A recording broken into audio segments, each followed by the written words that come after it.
আল্লাহুল্লাযী আরসালার রিয়াহা ফাতুসিরু সাহাবা فسقناه إلى بلد ميت فأحيينا به الأرض بعد موتها كذلك النشور আমি আল্লাহ রাব্বুল আলামিন ওই সমুদ্রের নোনা পানিগুলোকে, সমুদ্রের লবণাক্ত পানিগুলিকে বাষ্পীয় আকারে উত্থিত করে মেঘমালায় পরিণত করি, আর এরপরে বাতাসকে হুকুম করি, বাতাস এই মেঘটারে টেনে নিয়ে যাও মুখ জায়গায়।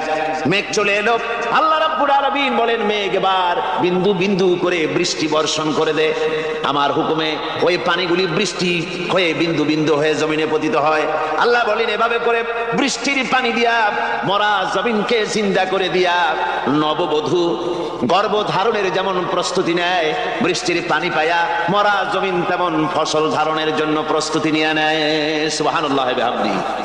এইটা যেভাবে আমি করি কাযালিকান নুশুর, এইভাবে করে তোমাদের কি কিয়ামতের দিন আমি জিন্দা করতে পারবো? কেমনে অস্বীকার করো? কাইফা তাকফুরুনা বিল্লাহি ওয়া কুনতুম আমওয়াতান ফাহইয়াকুম সুম্মা ইউমীতুকুম সুম্মা ইলাইহি তুরজাউন। কি করে তুমি আমাকে, আমি আল্লাহকে অস্বীকার করো?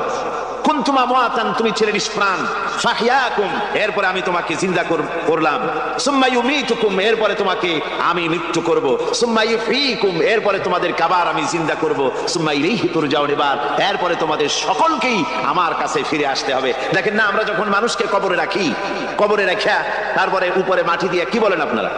মিনহা খালাকনাকুম, পড়েন মিনহা খালাকনাকুম ওয়া ফিহা নুঈদুকুম ওয়া মিনহা নুখরিজুকুম তারাতান উখরা।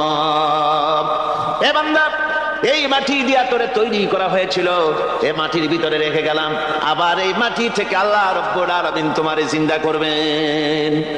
কিয়ামতের ময়দানে সকলকে উঠতে হবে সেখানে আল্লাহর দরবারে। আল্লাহ পাক বলছেন বান্দা কেমনে অস্বীকার করো? ইন কুনতুম ফি রাইবিম মিনাল বা'স ফাইন্না খালাকনাকুম মিন তুরাব। পরকালকে যারা অস্বীকার করো, কিয়ামতে উঠতে হবে, এটাকে কিভাবে অস্বীকার করো? চিন্তা করে দেখো, তুমি নিষ্প্রাণ মাটি ছিলে, সেই মাটি দিয়েই আমি তোমাকে তৈরি করেছি।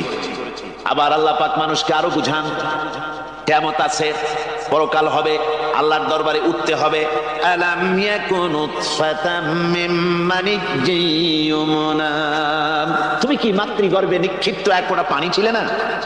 সুম্মা কানা আলাকাতান ফাখালাকা ফাসাওয়া, এরপরে তোমাকে মাংসপিণ্ডে, জমাট রক্তে মাংসপিণ্ডে পরিণত করা হলো, এরপরে তোমাকে সুন্দর করে তোমাকে সুগঠিত করা হলো।